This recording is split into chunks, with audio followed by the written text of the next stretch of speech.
Então, nós temos, né, aqui evidências, né, da existência de um programa de integridade ou compliance, tá? Primeiro, quando a gente começa um programa de compliance ou de integridade na empresa, nós efetivamente estamos começando a criar uma cultura ética dentro da empresa. Efetivamente, por quê? É um comprometimento que tem que vir top-down. Aliás, tudo de governança, vocês já perceberam, é top-down.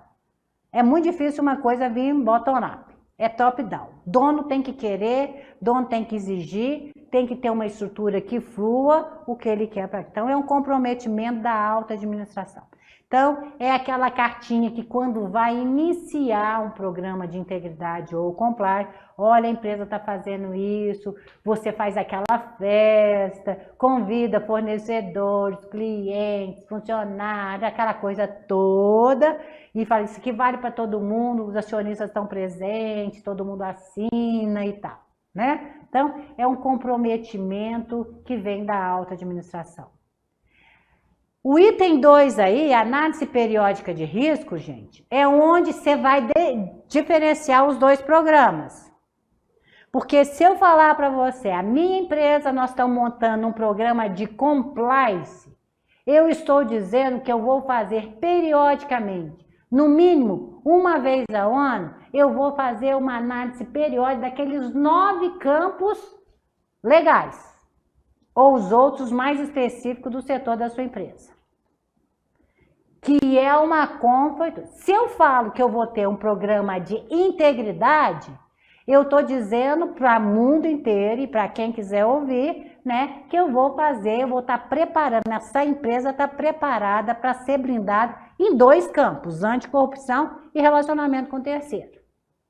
Sugestão, se tiver que começar do zero e fazer alguma coisa, começa do pititinho. Que é isso que a lei vai exigir. Vocês vão ser medidos primeiro. Pega o campo anticorrupção. O que é anticorrupção, gente?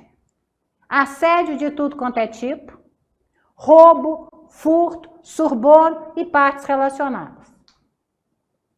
Você tem que ter elementos ali que você vai treinar seu pessoal, que isso não pode. No seu código de conduta, que é o terceiro item aí, né? Vai dizer ali. Você tem que exemplificar e estão mostrando para todo mundo que você está blindado ou trabalhando em termos de compliance nesses 2 campos.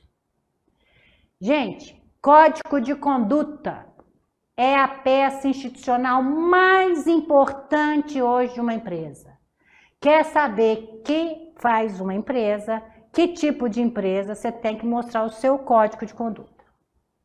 Ela passou o código de conduta para ser a constituição da empresa.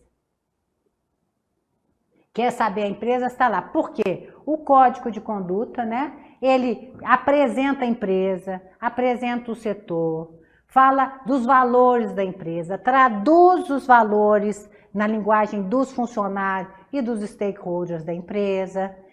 Cada valor, ela é definido naquilo que pode fazer e aquilo que não pode. Veja bem, é código de conduta. Conduta é ligar à moral, aquilo que pode fazer, que a gente gostaria que fizesse e aquilo que a gente acha que não seria interessante fazer ou que nós não vamos aceitar isso na empresa. É conduta. Quando a gente... E tem que tomar cuidado, porque tem gente que fala, é código de ética. Não é código. Ética não tem código. Ética é aquilo que é universal, é o bem comum, é liberdade, é aquilo que vale para todo mundo, independente da moral.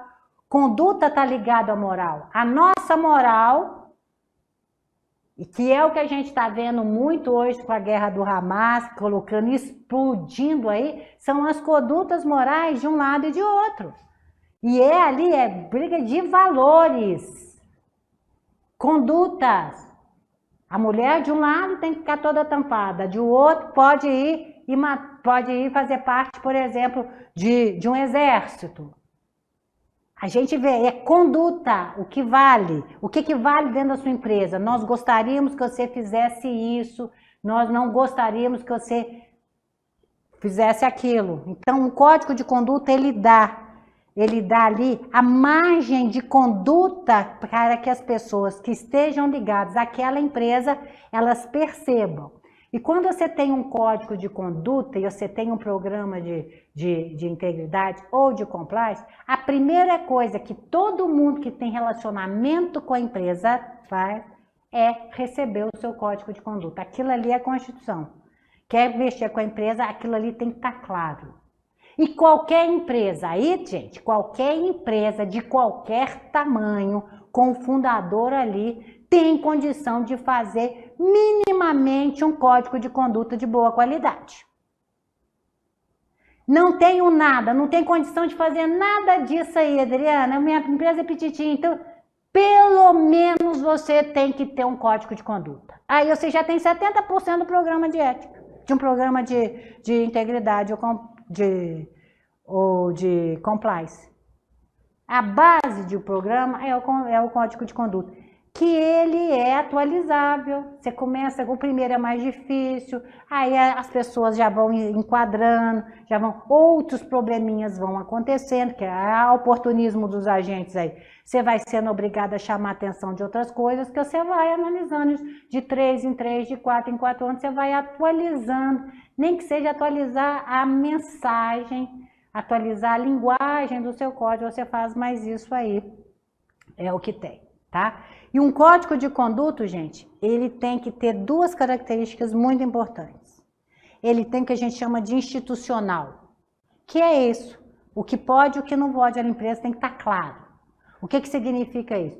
Eu tenho, por exemplo, as empresas têm os valores tais, responsabilidade corporativa,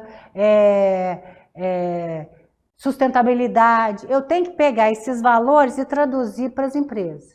Para a empresa, o que significa, o que a administração entende aquilo ali. E cada um desses valores tem que ter ali as condutas que são favoráveis à empresa e aquelas que não são favoráveis à empresa. E tem que ter ali aquele código de ouro. Se passar dos limites nesse ponto, não tem conversa, é demissão sumária, porque isso aqui nós nem negociamos aqui dentro. Tá? Então, o código de conduta, ele tem que ter essa coisa que a gente chama de... Por outro lado, o código de conduta tem que ter a função mais ou menos... Aos meninos aí, eles devem entender melhor o que eu vou falar. Do Bushido, do código de valor dos samurais. Vocês já ouviram falar? A questão não era o que era ser samurai. Era o que significava ser samurai pelo código de conduta que era assim, o que eram as condutas de um samurai. Um código de conduta, para ser muito bom, ele tem que inspirar as pessoas a querer fazer parte. Num país como o nosso, onde a diferença socioeconômica é grande demais, quando um funcionário ele consegue estar numa empresa e percebe que a empresa tem um alto padrão moral de comportamento, ele percebe que a empresa... Ele fazendo aquilo ali, ele vai ser um ser humano muito melhor, porque ele estimula, porque às vezes as pessoas não têm esses conceitos, alguma coisa, porque não tem a cultura necessária, não teve chance de ter isso. Quando você chega na empresa e você vê isso, aquilo ali, você pode ser a pauta, a referência máxima para a pessoa.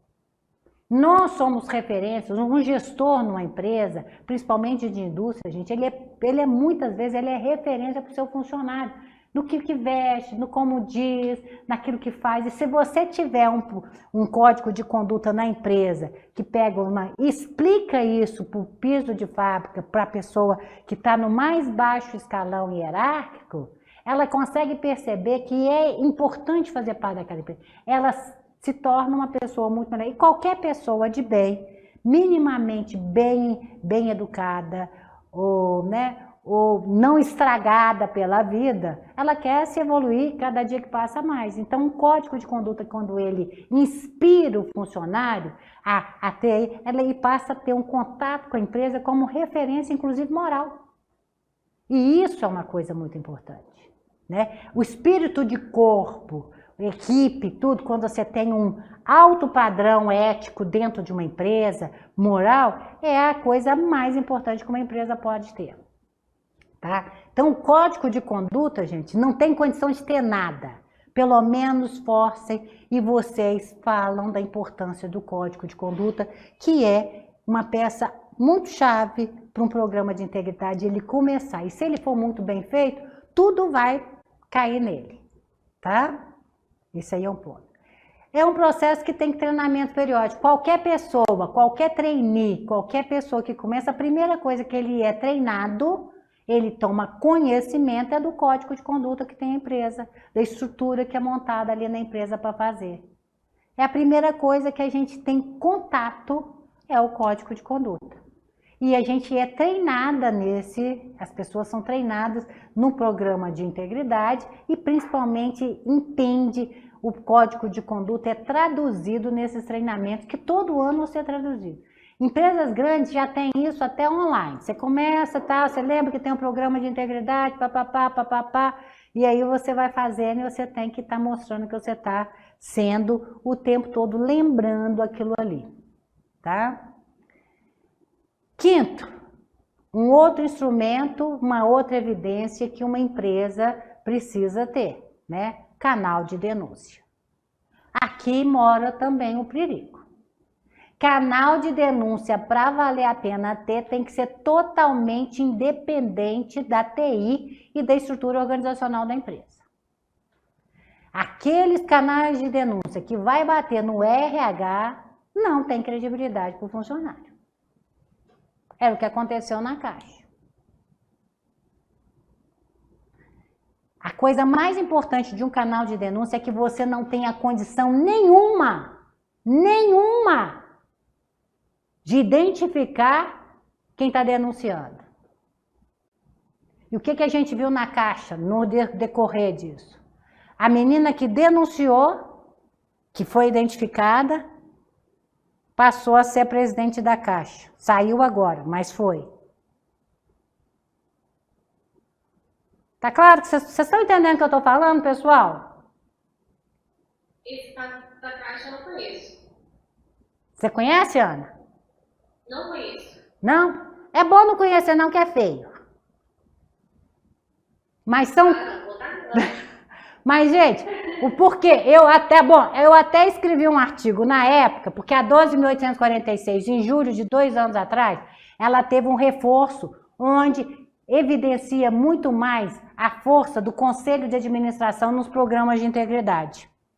E foi na semana que saiu isso da 12.846, que eu já ia escrever, que surgiu o negócio da Caixa. Então tem um artigo meu, depois se vocês quiserem, eu mando para vocês, que eu analiso, não jogo pedra, mas eu mostro o que é para você ter um programa desse de integridade, os recados, né, aos programas de integridade, que a 12.846 está dizendo, e o exemplo da Caixa está nos evidenciando, que você, para ter um negócio desse, tem que estar bem montado, você tem que ter uma estrutura que dê para fazer isso, porque senão você tem consequências muito nefastas, você não tem condição, porque você tem instrumentos poderosíssimos que você não sabe como é que isso vai chegar. Você não sabe se a pessoa que morreu foi morte morrida ou morte matada, gente. Até hoje a gente nunca vai saber. Mas o cara apareceu morto na sede da Caixa, em Brasília. E eu tô falando isso para vocês, porque isso não é informação privilegiada, não. Isso foi denunciado, só que ninguém vê isso sob o ponto de vista de governança. Você que tá ali, você vai atrás, você conversa e tal. Você vê isso. Tá claro? Mas você tinha um canal de denúncia que batia no coleguinha de lado, que não tinha a mínima condição e nenhuma autonomia para tomar nenhum tipo de decisão, nem positiva nem negativa. Aí você vê, presidente se mandado embora, mulheres começando aquela coisa, todo mundo dizer que também foi sediada, aquela coisa toda. Vê a coisa, dependendo do lugar que você está e dependendo do tipo de pessoa, você não aguenta pressão não, gente. É muita responsabilidade para uma pessoinha simples qualquer dar conta.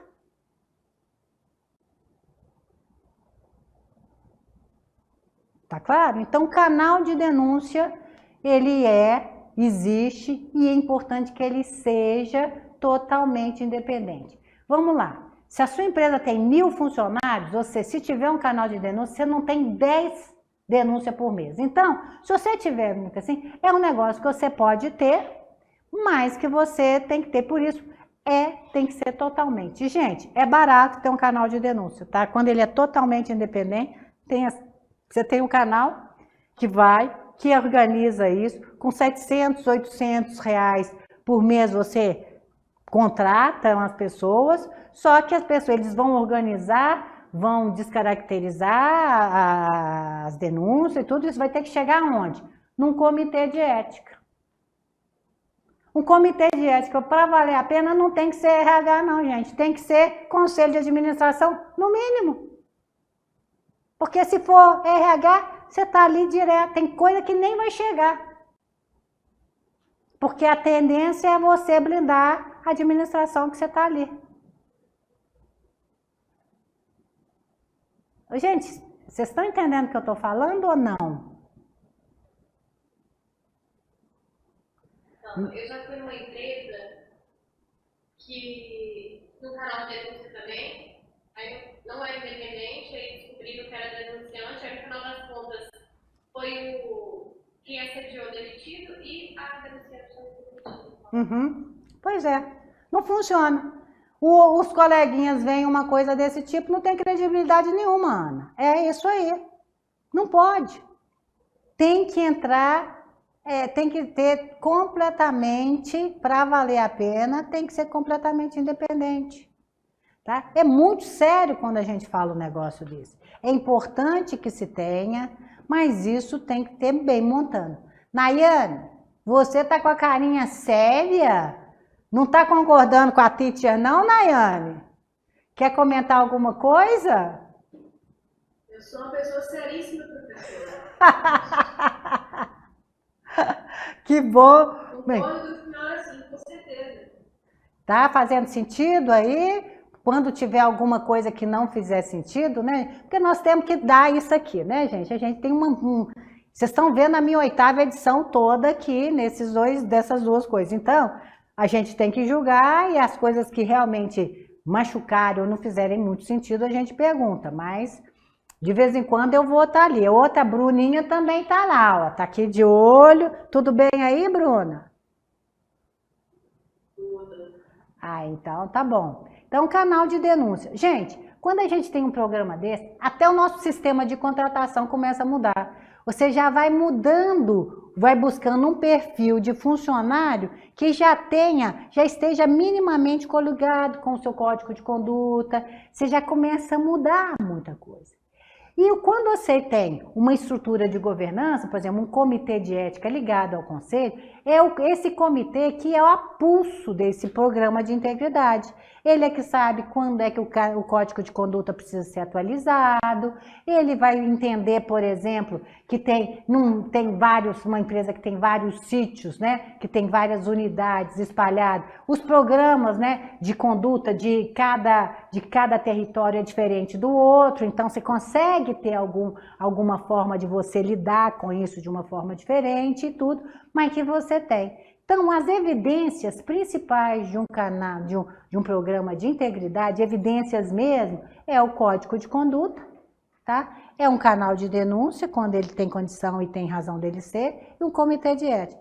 Código de conduta, aqui é a minha Constituição. O canal de denúncia vai denunciar o quê? Aquilo que está machucando o meu código de conduta. E eu preciso ter um comitê de ética para saber o que é que eu faço com as denúncias que eu estou colocando. É simples assim. Tá?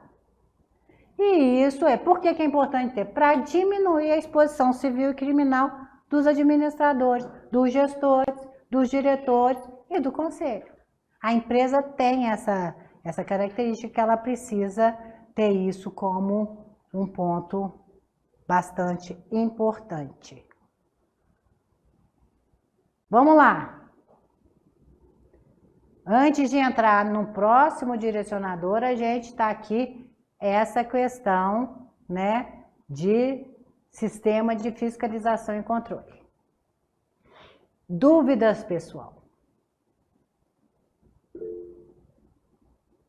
Marcelo?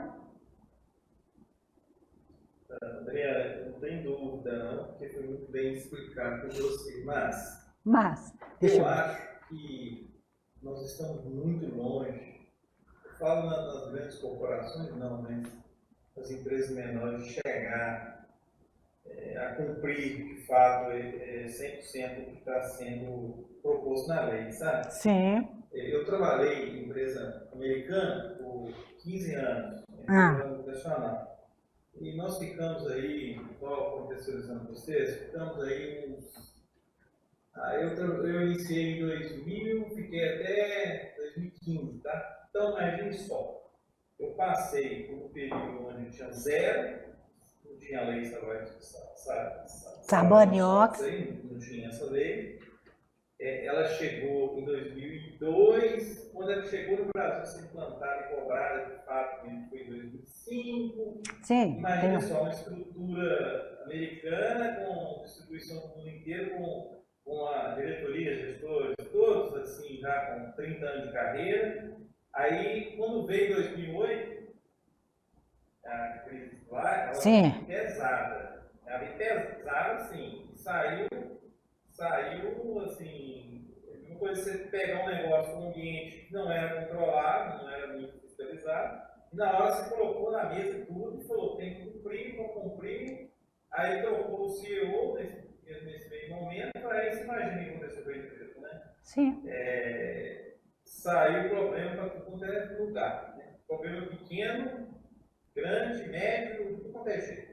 Sim. E foi tratado de ferro e fogo. Então, eu acho assim, a empresa tem que implantar um programa desse, pequena, grande, sério, pela experiência que eu tive, tem que ser muito bem implementado, com um cuidado enorme com esse comitê para ter uma tratativa bem adequada, né? Ter uma dosimetria das coisas, porque senão é perigoso você quebrar a empresa. Eu falo que o cuidado tem que ser grande, a dosimetria das coisas tem que ser muito grande, senão você complica o negócio da empresa e o objetivo não é esse, né? O objetivo é implantar e cumprir e ajudar os dirigentes a ter uma segurança maior do que está acontecendo em toda a corporação.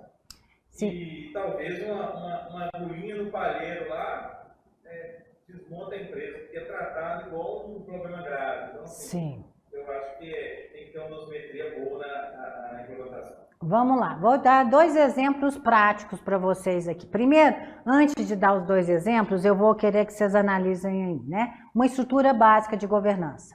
Então, nós falamos que Conselho Fiscal, tá aqui, vocês estão vendo aqui, né? Conselho Fiscal é ligado a quem? À Assembleia, aos acionistas, ok? Auditoria independente, auditoria interna e comitê de auditoria estão ligados com o Conselho de Administração.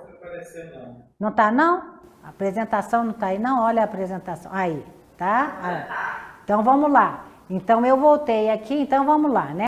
Então, Conselho Fiscal está aqui, ó, ela está ligada a acionista, aos sócios, né, aos donos aqui.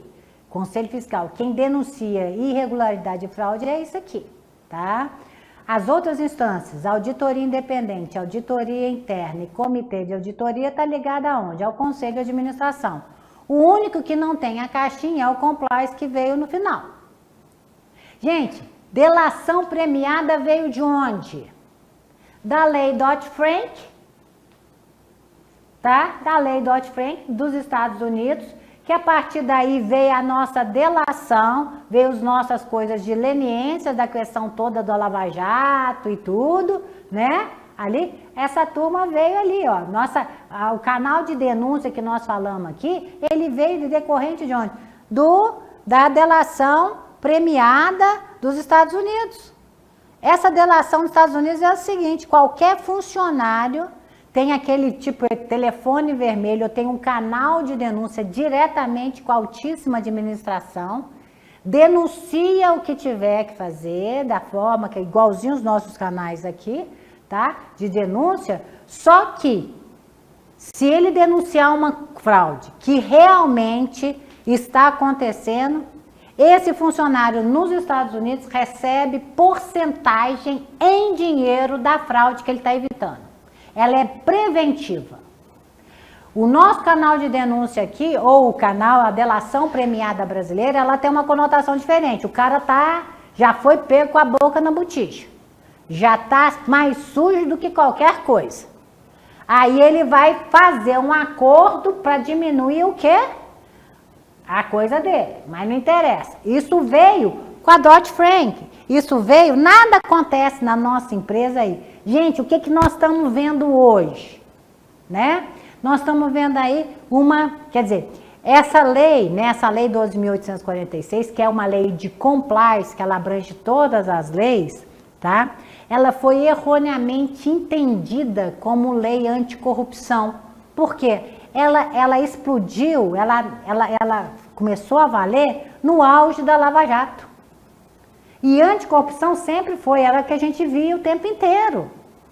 E um programa desse é exatamente como uma Lava Jato. Você começa a perceber uma denúnciazinha que veio aqui, gente, num posto de gasolina, e você pode chegar a um presidente da República. O negócio é muito sério. Você tem que ter uma estrutura muito bem montada para você dar conta disso tudo. Por exemplo, a ArcelorMittal, uma empresa grande, né? Ela monitora 15 mil fornecedores anualmente. O compliance dela responde à Bélgica, nem passa pela diretoria executiva aqui. As meninas aqui trabalham e respondem diretamente lá. Tá? Eu estou falando de empresas bem estruturadas, as mais maduras. As pequenininhas, nós estamos falando, pelo menos tenha um código de conduta de boa qualidade que dê esse parâmetro para os seus funcionários. Qualquer coisa que machuque isso aqui, você tem toda ali uma estratégia, porque o código de conduta, ela dá para as empresas aquilo que se arranhar o código de conduta, o que a empresa vai fazer. Se o funcionário vai receber uma advertência, quantas advertências pode acontecer e tudo e tal.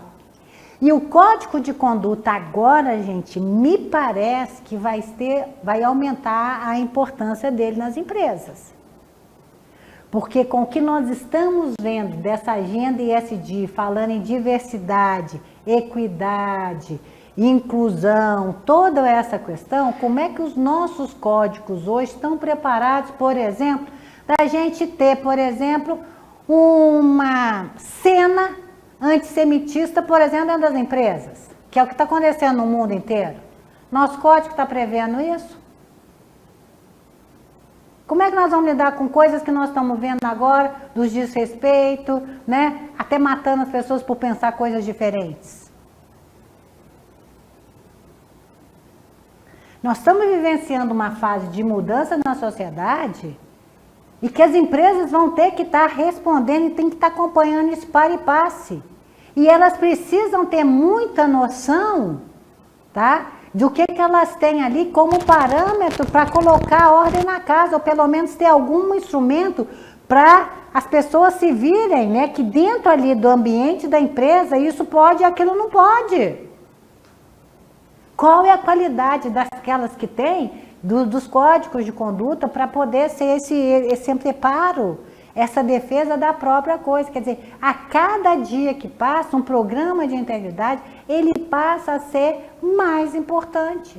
Para fazer valer, quem é que me perguntou ali, né? Se não, foi uma palestra que eu fiz aqui, o pessoal acha, esse negócio dessas empresas aderirem à agenda ESG e tudo, não vai poder ser só uma falácia? Tá? Pode ser, se ela não tiver condições estruturais dentro da empresa, com instrumentos para direcionar a conduta empresarial dela dentro do boteco dela, ela vai ser falácia, porque nós vamos estar falando um discurso belíssimo, porque nós não vamos ter condição de fazer isso dentro de casa. E nossas empresas respondem o que está acontecendo. Pode não ser agora, mas daqui a pouco vai. Né? Então, como é que o mundo está mudando? Eu comecei a aula semana passada dizendo, né, de quanto que isso, como é que a pandemia colocou essa agenda, explodiu essa agenda. E a cada dia que passa, a cada dia que essa guerra no Israel continua, mais isso é colocado em xeque, porque o lance de desrespeito, a falta de direitos humanos ali está exposto. E tem gente justificando equivocado, que é pior. Pessoas passando pano, quer dizer, joga isso para dentro da sua empresa. Qual é a estrutura que nós temos para aguentar isso se no mundo está acontecendo isso? Se a gente não tiver uma boa estrutura, um bom controle dentro da sua empresa do que está acontecendo ali dentro de um clima organizacional. Nossos advogados estão preparados para o tanto de processo que nós vamos ter agora? De um lado e de outro?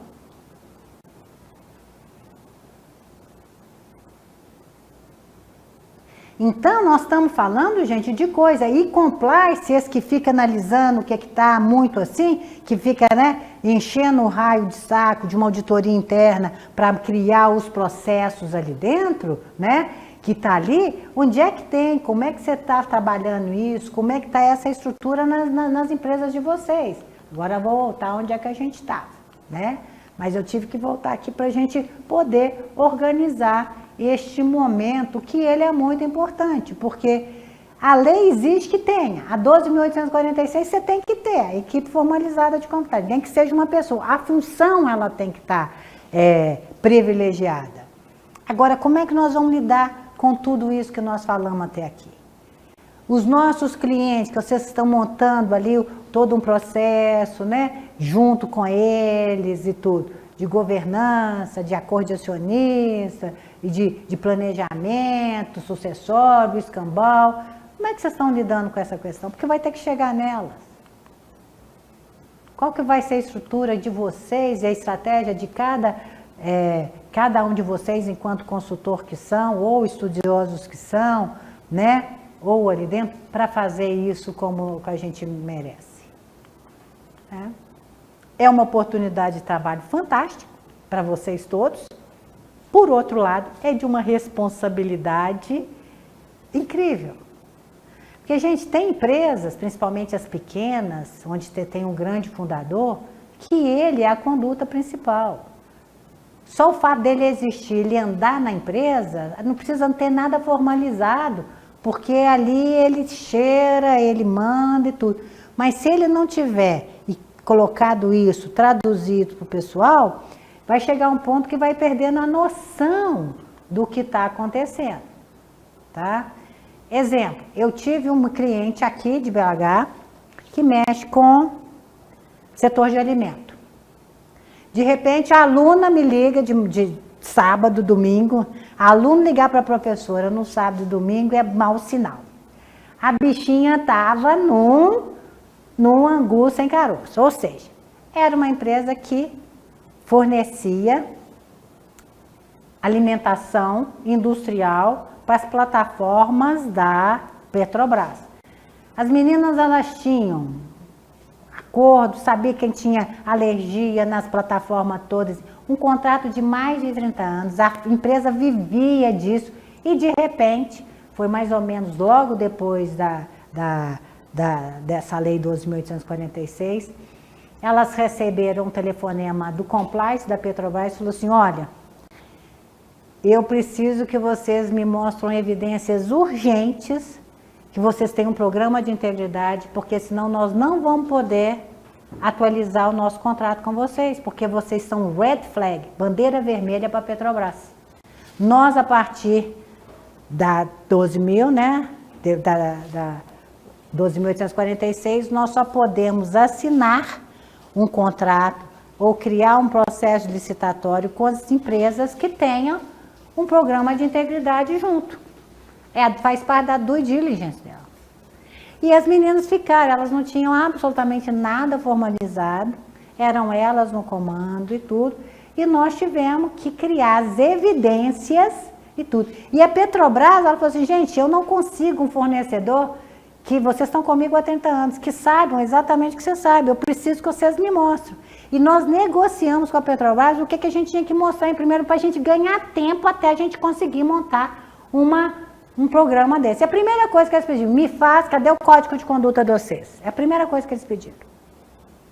Eu preciso mostrar que vocês estão treinando as pessoas e tudo. Então, nos deram 15 dias para a gente montar um código, fazer aquela coisa ali, que foi meio boca mesmo, mas era a questão ali de você ganhar tempo para você estruturar. Pelo menos você me mostra que tem isso no site. Ah, vocês precisam ter um canal de denúncia, completamente independente. Ah, nós temos. A primeira coisa que eles fizeram foi testar o canal de denúncia. Não, está funcionando e parece que é independente mesmo. Quem é que vai tomar? Essas 3 evidências nós aprendemos, assim, era que a gente teve que mostrar urgente, para a gente ganhar 6 meses para o compliance dela, da Petrobras, vir checar o programa para ver se funciona para poder assinar o contrato de novo, né? Rever, atualizar essa coisa. Então, isso foi um programa que eu vivenciei ali, que é uma coisa que funciona e é necessário, porque quem a empresa é séria, que tem alguns contratos e tudo, vai exigir de quem é terceirizado dela ou presta serviço a ela que tenha o mesmo nível de compliance, né, ou de programa de compliance que ela. E a primeira coisa que eles olham é o código de conduta. Tá claro, gente? E a estrutura tem que ser montada, quer dizer, na hora que você chega, quando eu falo que a Arcelor, ela mapeia 15 mil fornecedores, porque já descobriram que os fornecedores é que mexe e que pode machucar a credibilidade e a imagem da empresa, o que a gente está entendendo, né? Que está lá em cima, né? Mexeu com o fornecedor, vai direto para Bruxelas. A turma daqui, presidente brasileiro aqui, nem sabe o que está acontecendo. E o troço vem de cima para baixo, é assim, manda embora, ou faz, e o que vem da matriz, vem, porque é compliance internacional. Tá? Então, para ter que ter, tem que ser bem feito. Não tenho condição de ter uma estrutura dessa, tudo bem, mas pelo menos um código de conduta você tem que ter. Estamos preparando para termos daqui a 2 anos um programa de integridade. No momento, o que nós podemos te apresentar é o meu código de conduta. Bom, estamos começando agora uma análise periódica de risco nos 2 campos. Você começa a ter espaço para uma narrativa e você ir sim, ir buscando e se estruturando de pé, porque ninguém vai exigir que você tenha de um dia para o outro, mas o que vai exigir é que você saiba o que é isso e que você está na direção de. As empresas precisam mostrar que elas sabem o que é um programa de integridade, o que elas estão fazendo, e quando elas têm um código de conduta, eles têm praticamente 70% de um... a turma já fica calma, porque sabe que você não está falando da garganta para fora. Tudo bem, pessoal? Alguém tem alguma experiência, a Ana já passou a dela, ali que gostaria de compartilhar conosco? Antes da gente ter a pausa para o café?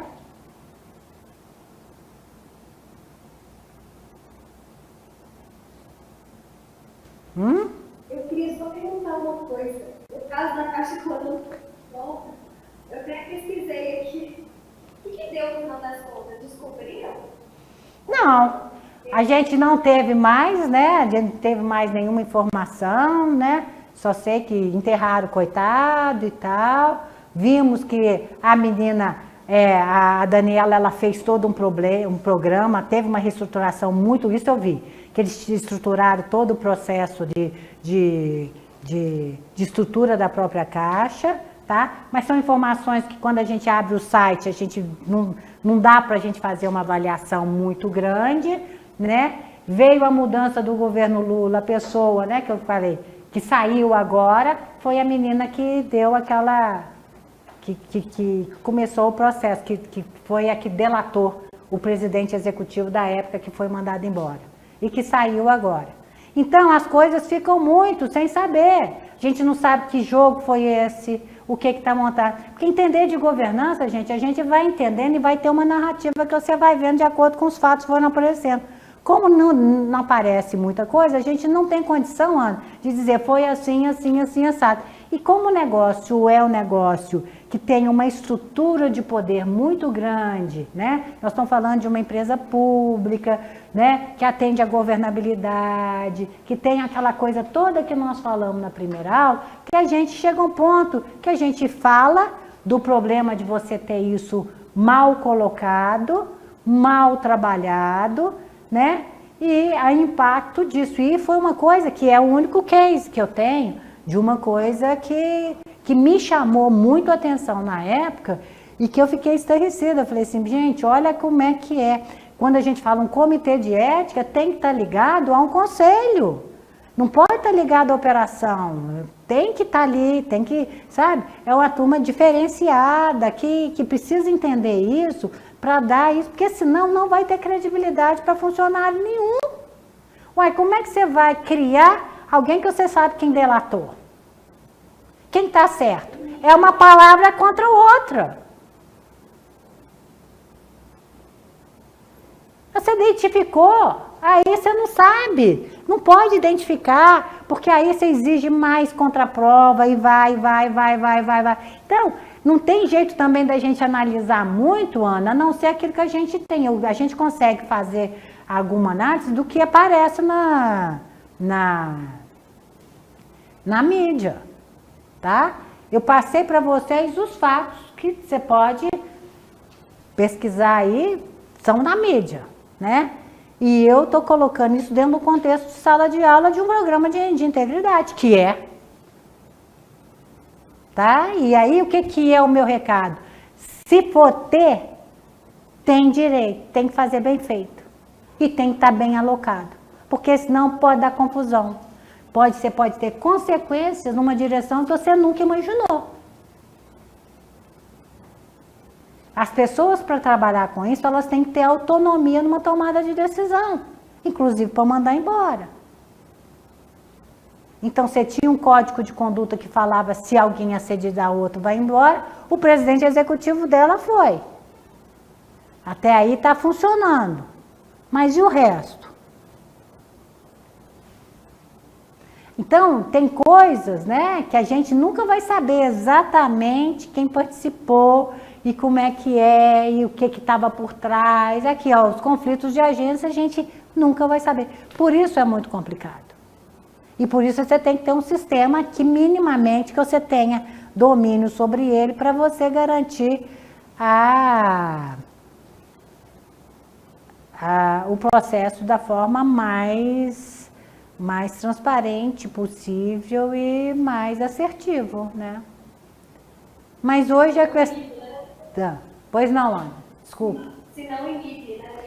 Inibe, não funciona e depois vira panaceia interna, né? Coisa completamente descrédito.